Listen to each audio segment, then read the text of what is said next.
¿Qué tal? ¿Cómo están? Un gusto saludarlos, bienvenidos. Los días miércoles nosotros le damos el valor que merecen aquellas personas que en un sesudo trabajo realizan investigaciones, indagan. No es fácil investigar, hay que darle tiempo de la vida a investigar, hay que hacer un análisis y una conversación entre autores, hay que ir revisando la historia del arte, se dice, o el estado del arte, en fin, o sea, es un trabajo de tu vida que le das, de tiempo de tu existencia, y no puede quedar ese trabajo en nada. Es importante que aprovechemos a esos seres que han preferido dedicar al estudio, a la intelectualidad, a la reflexión, su tiempo, que a otras cosas hay que darles el espacio que merecen. El día de hoy vamos a hablar de libros y, como usted sabe, los miércoles nos dedicamos a ello. Un material interesante que fue una tesis que logró un 99% de aprobación, una nota de 99%. Esta tesis de Altos Estudios Nacionales finalmente concluyó en un libro que tengo en este momento en mis manos. Un libro que nos hace un desafiante título, con un desafiante título que lo voy a presentar, se llama La geoarmonía, nueva corriente política mundial. Filosofía, doctrina, leyes, principios y valores, fundamentos, dimensiones, categorías, clasificaciones, definición y conceptos. Se me ha roto el coco aquí el coronel, a quien le doy la más cordial bienvenida, el coronel Carlos Federico Borja. Excelente trabajo, coronel. Primero, felicidades, porque esto ha sido con honores. ¿Cómo está? Bienvenido. Muchísimas gracias. El agradecimiento no solamente a Verónica, sino también a esta oportunidad de poder hablar un poquito acerca de esta nueva idea que nace en Bolivia. Qué bueno. A ver, coronel, esto ha sido su tesis de altos estudios. ¿Cuándo hizo usted altos estudios? El año 2010. ¿En qué área estaba? Yo ¿En qué estaba, teniente coronel? Era teniente coronel, estaba en el comando de ejército y fungía como jefe de relaciones internacionales del comando de ejército. Ajá, o sea, tenía una triple actividad, triple labor. ¿Por qué usted decide trabajar la geoarmonía, que de hecho para mí es un concepto nuevo? Empiece por definírmelo, por favor. Efectivamente es muy nuevo el término geoarmonía, en vista de que la geoarmonía es un nuevo concepto, es un nuevo término que he acuñado justamente durante el proceso investigativo. Inicialmente la tesis se llamaba el Suma Camaña, punto de partida para una nueva visión geopolítica mundial. Sí, lo escuchamos, sí. Sin embargo... ¿Qué quiere decir Suma Camaña en español? El Suma Camaña es el vivir bien y en armonía con la naturaleza. Viene detrás de todo esto una filosofía, pero no solamente es la filosofía andino-amazónica, sino que he hecho una comparación y he buscado un punto de equilibrio en las filosofías occidentales, orientales, y he dado con un punto común, tal vez, en todas las filosofías, que buscan la felicidad. O sea, usted me dice que el concepto de la búsqueda de la felicidad es coincidente en todas las culturas de este planeta. Así es. Inclusive, algunos monjes que puedan flagelarse o autoflagelarse, están buscando en cierta forma la felicidad, pero no es la felicidad no es común para todos, de acuerdo a la teoría de valores. Ya. Unos pueden ser felices con más, con menos, dependiendo. Inclusive un vaso de agua produce en una misma persona una diferente cantidad de satisfacción en un momento diferente.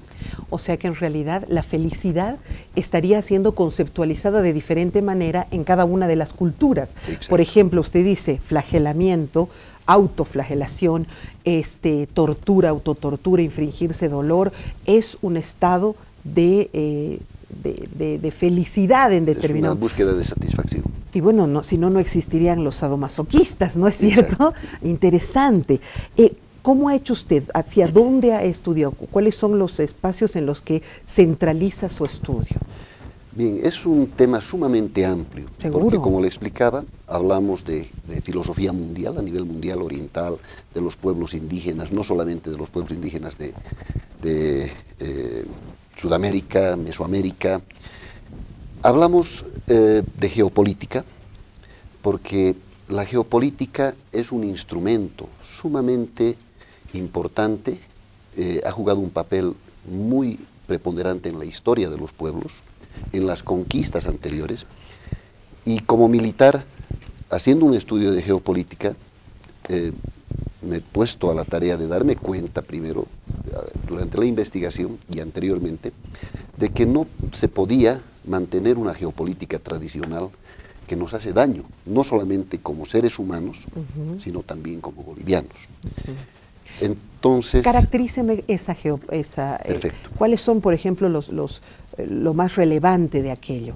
Bien, la geopolítica tradicional nace en Alemania prácticamente, sí, como una pseudociencia.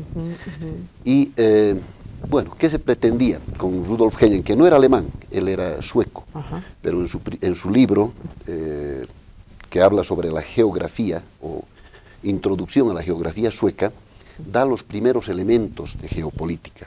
Y es la primera vez en el año 1916 en que este señor implanta este nuevo término de geopolítica. Posteriormente los alemanes, con otros pensadores, como Ratzel y bueno, no quiero hablar, inclusive Hitler, ¿no? Crean en base a esta geopolítica la supremacía de unas razas sobre otras. La geopolítica tradicional, ¿qué pretendía o qué hacía? Sojuzgar unos pueblos por otros a través de las armas. O sea, el instrumento militar servía para el sojuzgamiento de unos pueblos a otros. Correcto.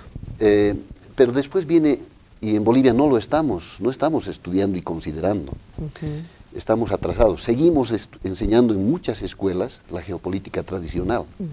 Cuando la geopolítica tradicional ya, desde Rybakov, un senador estadounidense, prácticamente cae en desuso con la caída del muro de Berlín, porque se instaura un nuevo sistema, que es el de la geoeconomía, que nace inicialmente con el nombre de ecopolítica. Geopolítica, ecopolítica, claro. Pero ya había otra ciencia con ese nombre. Y bueno, otros escritores empiezan a hacer el análisis, se dan cuenta que no se puede mantener ese término y cambian a geoeconomía. Entonces, la geoeconomía, ¿qué hace? Cambia el instrumento de dominación, las armas por la economía. Y a través de este movimiento filosófico, digamos, de orientación filosófica, para culminar con lo mismo, el sojuzgamiento de unos pueblos a otros. O sea, el objetivo siempre termina siendo el mismo. Con esas dos geopolíticas. ¿No? Se crean las transnacionales, o las transnacionales invierten en ciertos estados, de manera que la economía internacional ingresa a otros países para seguirlos sojuzgando y seguirlos manteniendo dependientes. Muy interesante. Es ante todo esto que, bueno, la geoeconomía, ¿qué es lo que nos origina? Una crisis civilizatoria, el consumo excesivo, los plásticos, la capa de ozono y una serie de malestares al planeta. Y así como el derecho va evolucionando, porque al final, inicialmente, el derecho simplemente estaba circunscrito a los conflictos entre dos personas, luego entre las personas contra el Estado, porque antes no se podía pelear contra el Estado, contra los reyes. Y usted dice que luego un sistema ha ido transformándose y se ha deteriorado en el transcurso del tiempo.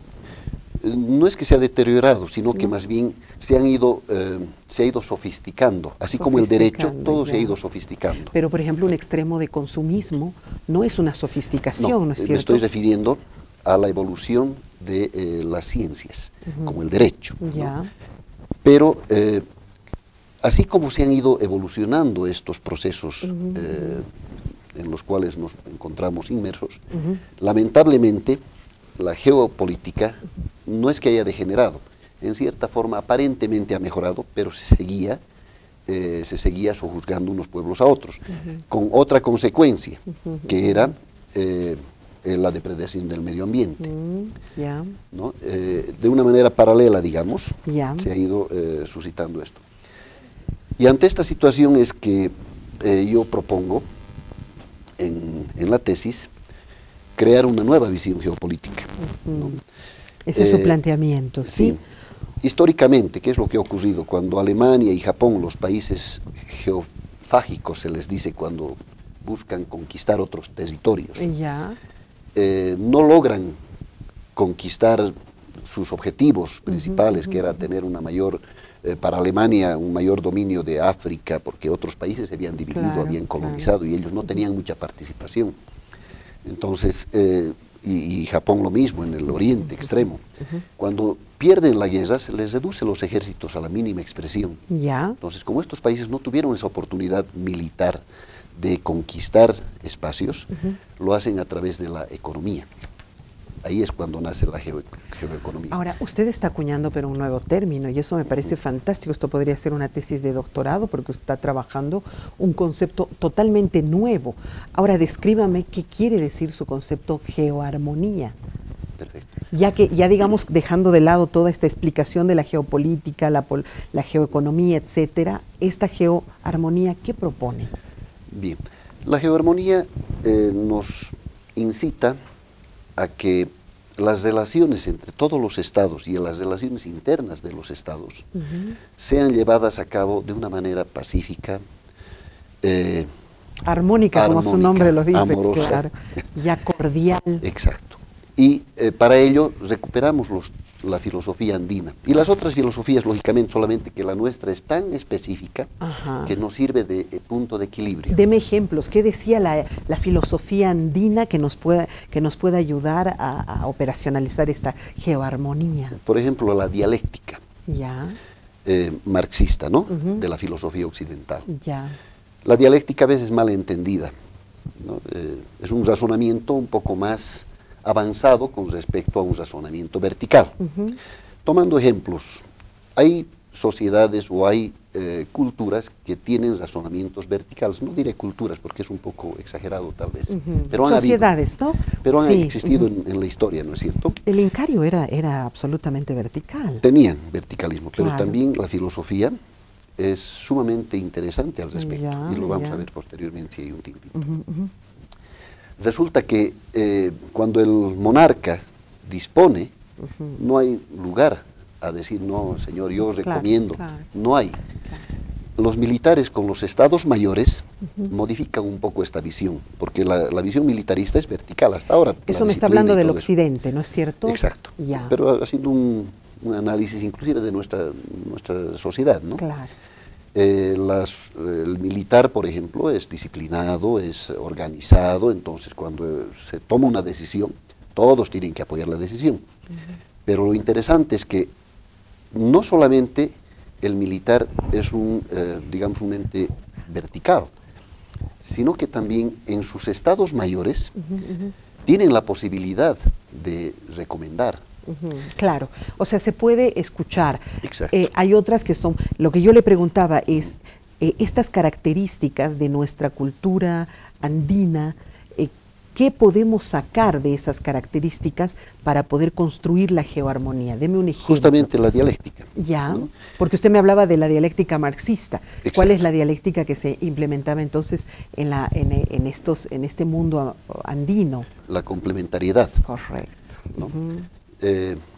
Y no solamente acá, en la China, en otros lugares tenemos el blanco, el negro, El yin y el yang. el yin y el yang, ¿no es cierto? Y lo mismo, Kapagnan y toda la filosofía andina nos habla de una complementariedad y una relación de los opuestos. Ya. ¿no? Y para que exista realmente conocimiento, es necesario que los opuestos entren en armonía. Claro. ¿no? El hombre y la mujer, ¿no es cierto? Entonces, en base a todo eso se va organizando y se va armando el pensamiento geoarmónico. Excelente. ¿Qué más? ¿Qué más propone este pensamiento geoarmónico? ¿Qué otras corrientes mundiales filosóficas? Yo estaba leyendo algo de Lao Tse, creo, por ahí. Qué pena, yo hubiera querido tenerlo antes, el libro, como le había dicho por WhatsApp, para poderlo leer y luego poder preguntar de Lao Tse, justamente, filosofías orientales a las que hace referencia, Confucio, etcétera. Exacto. Ellos ya nos hablaban también del vivir bien. Claro, seguro. Ya nos hablaban de la complementariedad de los opuestos, nos hablaban lo mismo que nos han hablado inclusive los occidentales, ¿no es cierto? Aristóteles, Platón, todo el mundo nos ha hablado sobre el vivir bien. Correcto. Lo único que ahora estamos logrando entender a través de nuestra filosofía andino-masónica y que ya ha sido bien recibida en Naciones Unidas porque tenemos un día para la Madre Tierra o la Pachamama. Correcto, algo inédito, ¿no? Exacto. Es el hecho de que ya estamos entendiendo de que los seres humanos no somos los únicos que habitamos este planeta y los predestinados a dominar a las diferentes especies. Correcto. Entonces, que tenemos que respetar ese medio ambiente para que el planeta no se muera, porque nosotros somos parte de ese sistema. Y si se muere el planeta, nos morimos nosotros. Entonces, esta geoarmonía lo que nos incita es a buscar las estrategias en los diferentes campos del saber y de la economía, si se quiere, que es el motor que sigue guiando a los pueblos, para resolver este tipo de problemas, para poder solucionar. Y hay muchas cosas hechas. Por ejemplo, aquí hablamos de filosofía, doctrina, leyes, principios, valores. Así es. ¿Por qué? Porque la doctrina ya existe de la geoarmonía. Aunque no había nacido todavía como ciencia la geoarmonía, ha ocurrido lo mismo que la geopolítica tradicional. Nació desde las épocas antiguas, sin embargo recién el término nace en el año 1916. Lo mismo, la geoarmonía nace el término en el año 2010, sin embargo ya se ha ido trabajando en temas de geoarmonía. En Europa, por ejemplo, habían los partidos verdes desde la década de 1960, sí, ¿no? Con una conciencia mucho más, más profunda. En Alemania, de esto. Francia, etc. Usted habla aquí también, perdón, sí. concluya. Entonces acá la doctrina ya existe. En Naciones Unidas se han firmado una serie de protocolos, una serie de acuerdos internacionales y Bolivia es firmante de todos ellos. Claro. ¿No? Del respeto a la vida, del respeto a la mujer, del respeto a la infancia, a la vejez, del respeto a la madre tierra y una serie de protocolos. O sea, doctrinariamente ya existe. Ya existe, ¿no? Base mundial, además, Exacto. Eso es importante. Hace referencia usted a la trialéctica, que hace rato estábamos hablando de la dialéctica y ahora ya vemos este otro nuevo concepto. ¿De dónde lo obtiene? ¿Cómo lo explica? Exacto. La trialéctica prácticamente es la filosofía andina, solo que la trialéctica ha sido más desarrollado en Ecuador. Se llama también el pensamiento equinoccial. Ya. A través de la trialéctica se hace un estudio un poco más somero, digamos, de la filosofía andina y se trata de explicar un poco mejor el razonamiento que existe en el desarrollo inclusive de los pueblos. Como ejemplos toman, por ejemplo, el espiral, no sé si han escuchado hablar los oyentes o los videntes de este programa. El razonamiento andino es en espiral. No sé si sabemos también o recordamos que no hablamos del frente como el futuro, sino atrás como el futuro. ¿Qué es lo que ocurre? ¡Qué concepto más elaborado! Por Dios, me encanta escucharlo. Lo que ocurre es que en esta espiral va transcurriendo el tiempo y en un momento dado se vuelve al mismo punto, pero más alto. Correcto. Y vamos subiendo. Entonces, por ejemplo, eso nos da a entender muchas cosas más de la vida y inclusive para hacer un estudio prospectivo de la historia y lo que va a venir después. Por eso cuando damos materia en altos estudios nacionales y enseñamos, se les dice, bueno, los estados modernos no son modernos solamente en un momento, han sido modernos en cada oportunidad que se han ido modernizando. Y hay una lógica bien sencilla, ¿no? Que en un momento dado los estados, por ejemplo, eran ciudades-estado en Grecia. Y llega un momento en que en Roma otra vez se crea la república. Correcto, y se unifican, ¿no? Y se hace un gran imperio. Posteriormente caen en colonias durante la Edad Media, que ha durado 1000 años aproximadamente, alta y baja Edad Media, se fracturan nuevamente en feudos, y nuevamente a partir del año prácticamente... Cierto. Y ahora que tenemos otra vez, se unifican de nuevo en la Unión Europea y de nuevo se están fragmentando, se salió ya Inglaterra, ya la intención de... Tienes razón, es una historia cíclica, o bueno, ¿cómo la llama? Espiroidal. Espiroidal, interesante. ¿Aplica usted algunos de los conceptos de la masonería, creo? No tanto los conceptos de la masonería como tal, sino que la masonería, por ejemplo, tiene sus cosas buenas y malas. Seguro, como todo. Y tiene diferentes escuelas, diferentes diferentes pensadores, lugares, ¿no? pensadores, grados, etcétera, ¿no? Entonces tiene algunos preceptos interesantes que sirven. Sin embargo, lo que hay que buscar siempre es ver el fin. ¿Para qué va a servir? Interesante. Porque los preceptos con los que se conquista a la gente, siempre, casi siempre son buenos. El problema es el uso que se le va a dar. Lo mismo que esto, el uso que sigue existiendo la geopolítica. El hecho de que ahora se plantea una geoarmonía, que nazca en Bolivia y que ojalá se propague a nivel mundial, no significa de que se perdió la geopolítica. Claro. Sigue existiendo como Claro que sí, como se ha transformado simplemente, ahora, o ha evolucionado el fin también. es lo que estamos buscando. ¿Para qué? Y lo que queremos es preservar la vida del mundo. Coronel, muchísimas gracias por haber estado en el programa. Les reitero, me hubiera gustado tenerlo antes el libro para poder hacer una entrevista más sesuda, más integral. Pero de todas maneras, yo quiero saber dónde lo están vendiendo el material, por favor. No lo he distribuido. No lo ha distribuido ya. Por algunas razones que he pensado que era mejor no por el momento, porque esto se iba a hacer una presentación en el año 2014, el 14 de agosto del 2014, mediante la Cámara de Diputados, pero por razones personales he decidido mejor no hacer ni esa presentación ni nada, para evitar problemas o algunos otros. Pero sin embargo yo sé que algunos de mis compañeros de altos estudios, por ejemplo, han accedido a la compra del libro, y hay algún lugar donde se lo pueda llamar la gente que esté interesada en este tipo de conceptos tan filosóficos. Sí, bueno, pueden llamarme al teléfono 715-66008 y con gusto vamos a poder acceder, ¿no?, a sus peticiones. Muchísimas gracias. Coronel, yo le agradezco la presencia. Le comento que Fernando Guanacuni, nuestro actual canciller, él ha hecho un estudio similar donde ha transversalizado el concepto del buen vivir hasta la parte alta de América, hablando con los grupos originarios de cada región, Sioux, Navajos, etcétera, y igual que usted ha encontrado que hay una coincidencia de todos buscar una armonía, no solo entre nosotros, sino con la naturaleza. Un día los voy a invitar a los dos para que hablemos de este tema. Le agradezco. Un pequeño paréntesis tal vez. He tomado no solamente a Guanacuni, sino también a Choquehuanca como referentes, porque lógicamente son estudiosos que no hay que desperdiciar su conocimiento. Tienes razón. Y en alguna oportunidad he hablado también con Guanacuni, y cuánto no quisiera tener oportunidad de seguir aprendiendo de él. Sí, mire, aquí estoy viendo que en su bibliografía usted tiene Choquehuanca, uno de sus libros, Vivir Bien, y bueno, me imagino que también, ya no me da el tiempo, pero me imagino que también está el de Guanacuni. Ha sido un gusto tenerlo. Felicidades por el trabajo. Felicidades. Gracias. Déjeme hacer una muy breve pausa, por favor, enseguida regresamos. Tenemos más en el programa.